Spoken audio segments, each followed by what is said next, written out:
صلاح الدین ایوبی، مسلمانوں پہ ظلم ہوا، فلسطین میں آگ لگی اور پورے فلسطین کی گلیاں خون سے بھر گئیں۔ ایک دن کے اندر 70,000 مسلمان قتل ہوا۔ گھوڑوں سے سڑکوں پہ چلا نہیں جاتا تھا، گھوڑے پھسلتے تھے، اتنا خون تھا، اور کچی سڑکیں تھی، اتنا خون تھا۔ پہلے کچی زمین نے خون پیا، پھر خون اس سے باہر آیا، پھر بھی اتنا سخت 70,000 آدمی قتل ہوا۔ صلاح الدین ایوبی کون تھے؟ میرے غوث اعظم جیلانی کے مدرسے کے طالب علم تھے۔ جامعہ نظامیہ مدرسہ، یہ مدرسے ہیں جنہوں نے دین کے مجاہد پیدا کیے، مدارس ہیں جنہوں نے دین کے مجاہد پیدا کر کے پوری دنیا کے اندر پھیلائے ہیں۔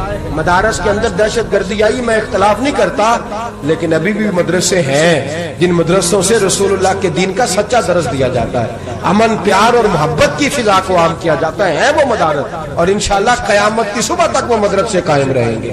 صلاح الدین ایوبی مدرسے کے طالب علم ہے، مدرسے کا، لیکن مدرسہ اس کا تھا جو ساتھ درویش بھی تھا۔ صلاح الدین ایوبی اکیلا اپنے دوستوں سے کہنے لگا مسلمانوں کی مدد چند سالوں میں نکلو مدد کرے۔ انہوں نے کہا تیرے نکلنے سے کیا ہوگا؟ کہنے لگا میں نے نہیں نکلنا، میرے اللہ نے میری مدد کرنی ہے، میرے اللہ نے میری اٹھ باندھ کمر، کیا ڈرتا ہے پھر دیکھ خدا کیا کرتا ہے، اور میں مجھے نکلنے دے، اللہ میری مدد کرے گا۔ تھوڑا تھوڑا کر کے فوج جمع کی، کوشش کی۔ چند سالوں کے بعد اسی جگہ جہاں مسلمانوں کا خون بہا تھا، اللہ نے اسلام کا جھنڈا پھر سے بلند کر دیا۔ صلاح الدین ایوبی فاتح بن کے مسجد اقصی کے دروازے پہ کھڑا ہے۔ چند سال گزرے، عیسائیوں کا اپنا وہ ظلم ابھی یاد ہے، اور عیسائی سارے لیڈر کہتے ہیں تیاری کر لو، اب ہمارے بچے کاٹے جائیں گے، عورتیں بیوہ ہوں گی، گردنیں کٹیں گی، اب دیکھنا جتنا خون ہم نے بہایا تھا مسلمان اس سے دگنا بہائیں گے۔ صلاح الدین ایوبی گھوڑے پہ کھڑے ہیں اور پوچھتے ہیں او عیسائیوں بتاؤ تمہارے ساتھ کیا کروں؟ گردنیں جھک گئیں، جواب کوئی بھی نہیں۔ تم نے 70,000 مسلمان ایک دن میں مارا تھا، بولو تمہارے ساتھ کیا کروں؟ تم نے ایک دن میں مسلمان یوں کاٹے جیسے گاجر مولی کاٹی جاتی ہے، بولو کیا کروں؟ عیسائی کہنے لگے ہمیں اپنے ظلم یاد ہے، تشدد یاد ہے، بربریت یاد ہے، تو بہتر جانتا ہے تو نے کیا کرنا ہے۔ صلاح الدین ایوبی گھوڑے پہ فاتح کھڑا ہے، آنکھوں میں آنسو آئے، تڑپ کے رویا، کہنے لگا میں تمہارے ساتھ وہی سلوک کروں گا جو میرے مصطفیٰ نے قریش مکہ کے ساتھ فرمایا تھا، لا تصرب علیک، جاؤ تم پر کوئی زیادتی، جاؤ تم آزاد ہو۔ اس نے کہا تو کر کیا رہا ہے؟ کہنے لگا میں کیا کروں، میں اس محمد کا ماننے والا ہوں جس نے معاف کرنا سکھایا ہے صلی اللہ علیہ وسلم، میرے پیروں میں زنجیر ہے رسول اللہ کی غلامی کی، جاؤ تم آزاد ہو۔ اس نے کہا تم آزاد ہو، لوگوں نے کلمہ پڑھنا شروع کر دیا، اشہدو ان لا الہ الا اللہ واشہدو ان محمدن عبدہ۔ سارے قبیلے کے کچھ نہ کچھ لوگ مسلمان، ایک قبیلہ رہ گیا مسلمان نہیں ہوتا۔ صلاح الدین ایوبی اپنے خیمے میں بیٹھے ہیں تو ایک بی بی آ گئی، اس قبیلے کا کوئی شخص مسلمان نہیں ہوتا۔ بی بی آئی، آگے کہنے لگی میرے 4 بیٹے جنگ میں کھو گئے، چھوٹے چھوٹے بچے جنگ میں کھو گئے، مل نہیں رہے، فوجیوں کو حکم دے مجھے میرے بچے تلاش کر کے دیں۔ صلاح الدین ایوبی نے جھٹ پٹ سر پہ امامہ باندھا، نیزہ پکڑا، سینے بند باندھا، اپنے جبے کو سمیٹا اور باہر کہنے لگی تو کدھر جا رہا ہے؟ کہنے لگا میں خود تیرے بچے تلاش کر کے دوں گا۔ صلاح الدین چند سپاہی ساتھ ہے، گلی گلی نکلے، گلی گلی فجر کے نکلے، اثر ہو گئی، تھک گئے، 2 نمازیں صحرا میں پڑھی، جنگل کے اندر پہنچے تو ایک کونے میں 4 بچے ایک جگہ ڈرے اور سہمے ہوئے بیٹھے ملے۔ صلاح الدین ایوبی اٹھا کے لائے، ماں کو کہنے لگے تیرے بچے ہیں، نکلا اس لیے تھا کہ میرے نبی نے فرمایا بچے جدا ہوں تو ماں کو درد بڑا ہوتا ہے، اور میرے رسول نے فرمایا تھا جب جنگ کرنے جاؤ تو کھیت برباد نہ کرنا، فصلیں تباہ نہ کرنا، بچوں کو ماں سے جدا نہ کرنا۔ فرمایا میں سوچ رہا تھا تیرے بچے کہیں میری وجہ سے جدا ہو گئے تو مصطفیٰ کو جواب کیا دینا؟ فرمایا تیرے بچے ڈھونڈ کے لایا ہوں۔ بچے ماں کے پاس آنے لگے تو ماں نے بڑے بیٹے کے منہ پہ تھپڑ مارا، کہتا اماں کیا ہوا؟ کہنے لگے تو نے سنا نہیں کہ دشمن کے بچوں کی اتنی حفاظت کرتا ہے، میرے پاس نہ جا، اس کے قدموں میں بیٹھ جا۔ جس نبی کے غلام اتنے سچے ہیں وہ نبی کتنا سچا ہوگا، جس نبی کے نوکر اتنے کھڑے ہیں وہ نبی کتنا کھڑا ہوگا، جا کے کلمہ پڑھ لے۔ مسلمانوں کی نا ایک تعداد لڑتے لڑتے لڑتے لڑتے دور چلے گئی، تاتاریوں نے قید کر لیا، 4 مسلمان تھے، تبلیغ کرنے گئے، جنگ کرنے گئے، جہاد کرتے کرتے کافروں سے لڑتے لڑتے تاتاری قوم میں چلے گئے، وہاں قید کر لیے گئے تو سزائے موت کا حکم ہوا۔ 4 بزرگ تھے، سزائے موت کا حکم ہوا تو تاتاری بادشاہ جو تھا وہ بڑا خلاف تھا، بڑا سخت مخالف تھا مسلمانوں کے. اس نے کہا کہ ان کو جب پھانسی دینا تو مسلمانوں کو تو میرے سامنے دینا.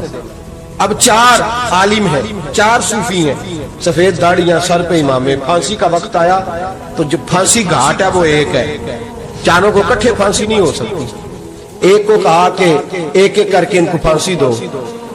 جب پھانسی کا وقت آیا نا تو جو سب سے پیچھے صوفی تھے وہ دوڑ کے آگے آئے، کہنے لگے بادشاہ پہلی باری میری لگا پہلی. اب بادشاہ نے کہا ٹھیک ہے اسے لٹکا دو. وہ قریب آئے تو دوسرے دوڑ آئے، کہنے لگے نہیں نہیں پہلی باری میں نے زیادہ کافر قتل کیے، میرا بڑا جرم ہے، مجھے پہلے سزا دو. ان کو پھانسی دینے لگے تو تیسرے آ گئے، کہنے لگے نہیں یہ تو میرا قتل کرتا تھا، رستے میں بتایا کرتا تھا، ڈھونڈ کے میں بتلاتا تھا کہ یہاں زیادہ تعداد ہے، مجھے پہلے پھانسی دو.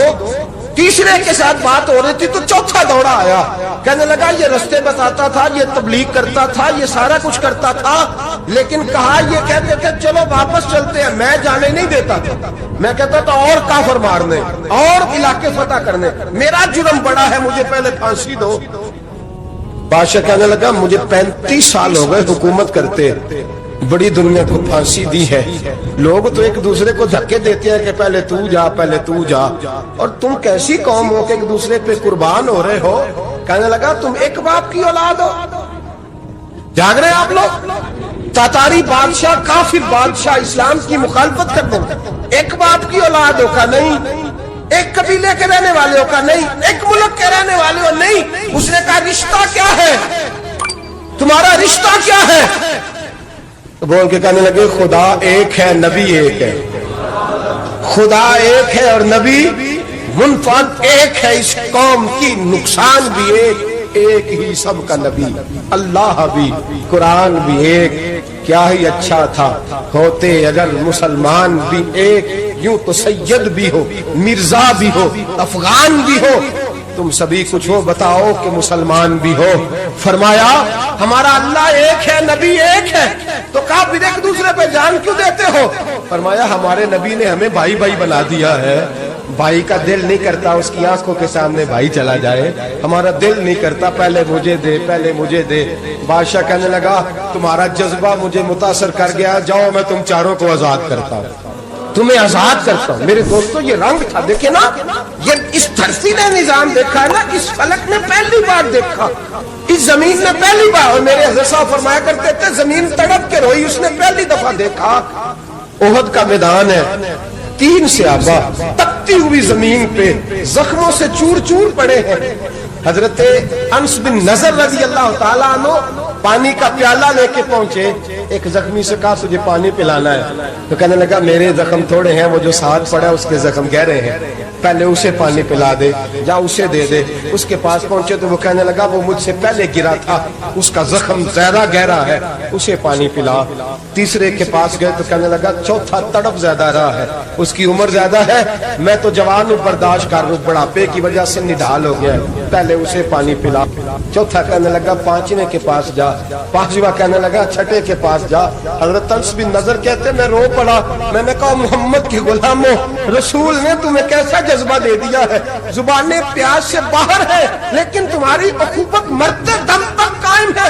کہتے میں 7ویں کے پاس گیا تو کہنے لگا اگر 6 قربانی دے سکتے ہیں تو مجھے خود غرض نہ سمجھ، میں نے نہیں پانی پینا، جا پہلے کے پاس لے جا. کہتے میں پہلے کے پاس آیا تو روح پرواز کر گئی، دوسرے کے پاس آیا تو روح پرواز کر گئی، میں 7ویں تک آیا تو انتقال کر گئے. کہتے ہیں پانی کا پیالہ میں نے اٹھایا اور میں نے زمین پہ رکھا تو میں نے کہا پانی کھوا رہنا، محمد کے غلام مر تو جاتے ہیں پر ایک دوسرے کا خیال بڑا رکھا کرتے ہیں، گھوا رہنا یہ مر جایا کرتے لیکن ایک دوسرے کا درد. میرے دوستو لٹا ہوا برما، روتے ہوئے مسلمان، سسکیاں اور آہیں لیتی ہوئی مائیں پوچھتی ہیں اے خاصا اے خاصان رسول، وقت دعا ہے، امت پہ تیری آ کے عجب وقت پڑا ہے.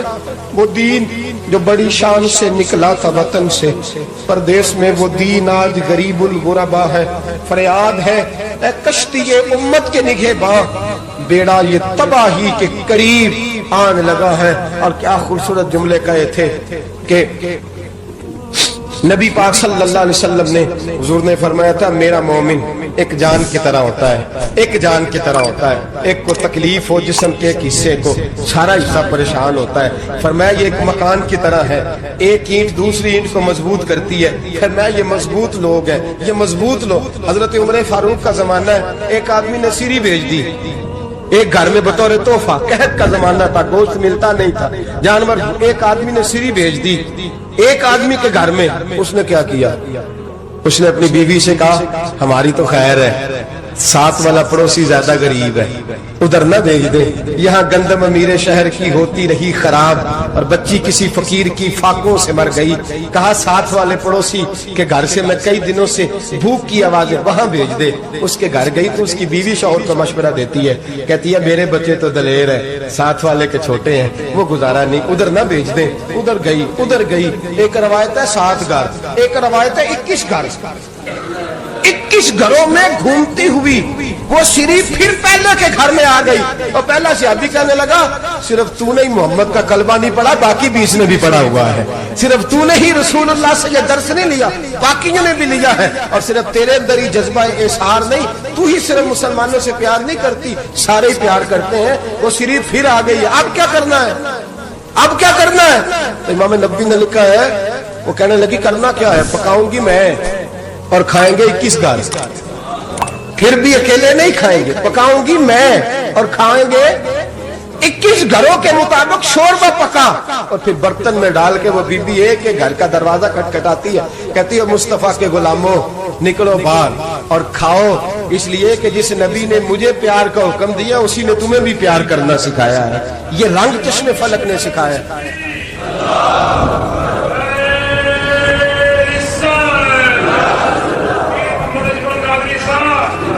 آپ کی بڑی مہربانی، زندہ باد وہی ہے جس کو اللہ رسول زندہ باد فرمائے، بڑی مہربانی، اللہ جزا دے۔ بنو قریظہ اور بنو نزیر 2 محلے تھے یہودیوں کے۔ یہودیوں نے بڑی عہد شکنی کی تو نبی پاک صلی اللہ علیہ وسلم نے ان کو بے دخل کر دیا، مدینہ سے نکال دیا، مدینہ منورہ سے۔ یہودی نکل گئے مدینہ طیبہ سے، تو جب وہ نکل کے جا رہے تھے تو ان کے مکان، ان کے باغ، ان کی جائیدادیں بچ گئی۔ نبی پاک علیہ السلام نے انصار مدینہ کو پہلے بلایا، جاگ رہے ہیں نا آپ لوگ؟ ایسے آتے کسی کو برے لگتے ہیں؟ اب تو یہ بھی حلال حرام کی تمیز بھی اٹھتی جا رہی ہے۔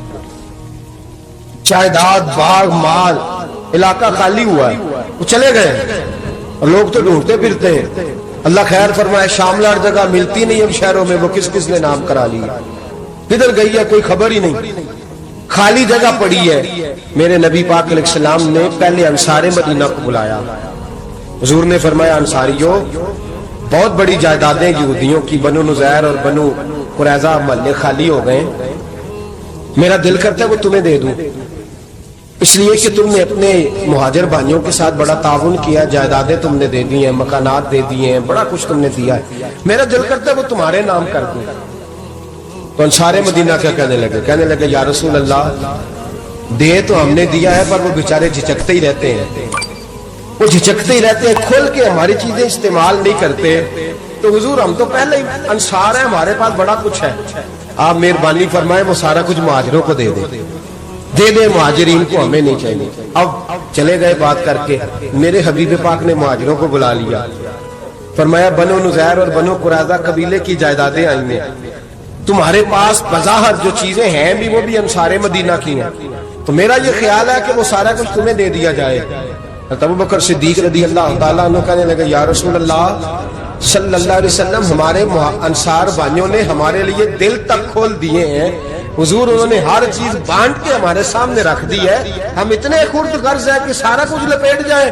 کہ حضور ہمارے پاس جو مکان ہے وہ ہے، ہم کاروبار کر رہے ہیں، تجارتیں کر رہے ہیں، مزدوریاں کر رہے ہیں، ہم انشاءاللہ اور بنا دیں گے، آپ یہ ہماری طرف سے ہمارے انصار بھائیوں کو گفٹ کر دیں، آپ انہیں دے دیں۔ میرے حبیب کی آنکھوں میں آنسو آ گئے، میرے نبی پاک علیہ السلام رو پڑے، یا رسول اللہ آپ کیوں روتے ہیں؟ فرمایا تمہارا یہ بھائی چارہ قائم رہا تو اللہ اسلام کو بڑی قوتیں عطا فرمائے گا، اللہ طاقتیں دے گا اسلام کو، اگر تمہارا یہ رنگ قائم رہا، یہ انداز، میرے غلاموں تمہارے یہ طور طریقے، ایک بھائی کہتا ہے دوسرے کو، دوسرا کہتا ہے تیسرے کو۔ عرض یہ کرنے جا رہا تھا کہ رسول کریم صلی اللہ علیہ وسلم نے یہ پیغام دیا امت کو، فرمایا دیکھیں نا کتنے بڑے لفظ ہیں، یہ نہیں فرمایا دوزخ میں جائے گا، یہ نہیں فرمایا کہ اسے جہنم کی سزا ملے گی. میرے نبی نے فرمایا میں اسے مومن مانتا ہی نہیں، میں اسے مسلمان اپنا مانتا ہی نہیں. حضور کسے؟ فرمایا جو پیٹ بھر کے کھاتا ہے اور اس کا ہمسایہ بھوکا سو جاتا ہے. میں مومن ہی نہیں مانتا. سزا تو تب ملے گی نا کہ جب میں کسی سزا کا اعلان کروں. میں مانتا ہی نہیں، وہ میرا ہے ہی نہیں. خود پیٹ بھر کے کھا رہا ہے، ہمسایہ اس کا بھوکا. میں نہیں مانتا انما المؤمنون اخوہ، مومن بھائی بھائی. میں مانتا ہی نہیں اسے. اور میرے حبیب پاک اتنے بڑے لفظ حدیث میں اور کہیں نہیں ملیں گے آپ کو، اتنے بڑے جملے کہیں نہیں ملیں گے. میرے نبی پاک نے فرمایا اللہ کہے گا قیامت کے دن. کون؟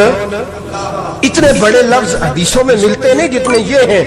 حضور نے فرمایا رب فرمائے گا بندے سے کہ میں تیرے پڑوس میں بھوکا تھا، تو نے مجھے روٹی کیوں نہیں کھلائی؟ کون کہہ رہا ہے؟ اللہ کہہ میں بھوکا تھا تو نے روٹی نہیں دی، میں ننگا تھا تو نے کپڑا نہیں دیا، میں پیاسا تھا تو نے پانی نہیں پلایا، میں بیمار تھا تو تیمارداری. یا اللہ نہ تو کھاتا ہے، نہ پیتا ہے، نہ کپڑا پہنتا ہے، نہ تو بیمار ہوتا ہے. لا تاخذہ سنۃ ولا نوم، تجھے بیماری آتی نہیں، اونگ نیند نہیں آتی. میرے مالک تو میرے پڑوس میں تھا. حضور فرماتے ہیں رب فرمائے گا وہ جو بندہ تیرے پڑوس میں بھوکا تھا تو بندہ تو میرا ہی تھا نا. وہ جو بندہ تیرے پڑوس میں ننگا تھا تو بندہ تو میرا ہی تھا نا. وہ جو تیرے پڑوس میں پیاسا تڑپتا رہا تو وہ میرا ہی بندہ تھا. تو دوائی لینے جائے تو بڑے اسپتال میں اور اس بیچارے کو 20 روپے پرچی کے بھی میسر نہ آئے تو میرا ہی بندہ تھا. میرے دوست خیال کر اور یاد رکھ یہ جو ہمسائے ممالک میں ظلم ہوتے ہیں، زیادتیاں ہوتی ہیں. ہمارے گھر کا پنکھا اچھا چلتا ہے، ہم جلوس اس وقت نکالتے ہیں جب ہماری لائٹ بند ہوتی ہے. ہم جلوس اس وقت نکالتے ہیں جب ہمارا ایسا جو ہمیں تنگ کرتا ہے. ہم اس وقت درد محسوس کرتے ہیں جب ہمارے گھر تک آگ آ جاتی ہے. یہ جو باہر آگ جل رہی ہے یہ تیرے گھر بھی آ سکتی ہے. یہ جو باہر فساد ہو رہا ہے یہ تیرے دروازے تک آ سکتا ہے. میرے رسول پاک نے ایک جان، مسلمان کو ایک جان قرار دیا. مجھے بتائیے انگلی کو کٹ لگ جائے، مسلمان ایک جان ہے نا، انگلی کو لگ جائے کٹ، دماغ کہتا ہے میں نے نہیں سوچنا اس کے بارے میں نے اس کے درد کو محسوس ہی نہیں کرنا. انگلی کے درد ہے، انگلی جانے اس کا کام جانے. ایسے ہی ہوتا ہے نا. بولے پیروں سے کہتے ہیں، انگلی کہتی ہے چل ڈاکٹر کے پاس، پیر کہتے ہیں نہیں میں نے نہیں جانا، انگلی کا کام ہے انگلی جائے. ایسے ہی ہے نا. دل سے کہتے ہیں تو تڑپ تھوڑا سا، انگلی کو درد ہے، کہتے میں تو تڑپوں، انگلی کا ماما، انگلی جانے اس کا کام جانے. ٹیلی فون کرنا ہے ڈاکٹر صاحب کا پتہ کرنا ہے تو کان کہتے ہیں میں نے نہیں بات سننی ڈاکٹر صاحب کی، زبان کہتی ہے میں نے نہیں بولنا، انگلی جانے. ایسا ہوتا ہے. پیر احتجاج کرتے کہ میں نے ڈاکٹر کے پاس، میں کچھ چکر کھاتا پھروں ڈاکٹر کی دکان کی، انگلی کو درد ہے انگلی جانے. ایسا ہوتا ہے بھئی. میرے رسول پاک نے فرمایا مسلمان ایک جان ہے. تو درد برما کے مسلمانوں کو ہو رہا ہے تو پاکستانی کہہ رہے ہیں کوئی بات نہیں وہ جانے ان کا کام جانے. ایک جان ہے نا. درد ہونا چاہیے، تکلیف ہونا چاہیے. پھٹے پہ باتیں ہوتی ہیں اس موضوع پہ، اسمبلی پہ گفتگو ہوئی ہے اس موضوع پہ، آپ کی صوبائی اسمبلیاں اس موضوع پہ بولی ہیں، آپ کے کونسل اس موضوع پہ بولے. ہم تو اپنی اپنی سیاست، اپنے اپنے تماشے، اپنے اپنے چکروں میں لگے ہوئے. وہ دریا کے اندر سسکتے مسلمان، بنگالی کہتے ہیں ہمارے نہیں، برمی کہتے ہیں ہمارے نہیں، پاکستانی کہتے ہیں ہمارے نہیں، ترکی کہتے ہیں وہ کس کے ہیں؟ وہ کس کے ہیں؟ وہ اللہ کے بندے ہیں، محمد عربی کے غلام ہیں صلی اللہ علیہ وسلم. لیکن میرے دوستو کیا ہمیں کیا غرض ہے؟ وہ جانے ان کا کام جانے. یہ جب تیرے پیروں تک آگ آئے گی پھر تجھے پتا چلے گا یہ بڑی سخت آگ ہے. آج جس کافر نے برما پر عرصہ دراز تنگ کیا، مسلمان تھوڑے تھوڑے مفاد لینے کی خاطر نا، بنو عباس اور بنو امیہ کی جنگ چل رہی تھی. بنو عباس جو تھے وہ غالب آ گئے، بنو امیہ جو تھے ان کی حکومت ختم ہو گئی. تو عیسائیوں نے بنو امیہ سے کہا کہ ہم تمہارے ساتھ تعاون کرتے ہیں، ہم تمہارے ساتھ تعاون کرتے ہیں اور بنو عباس پہ غلبہ پا کے تمہیں حکومت دلاتے ہیں.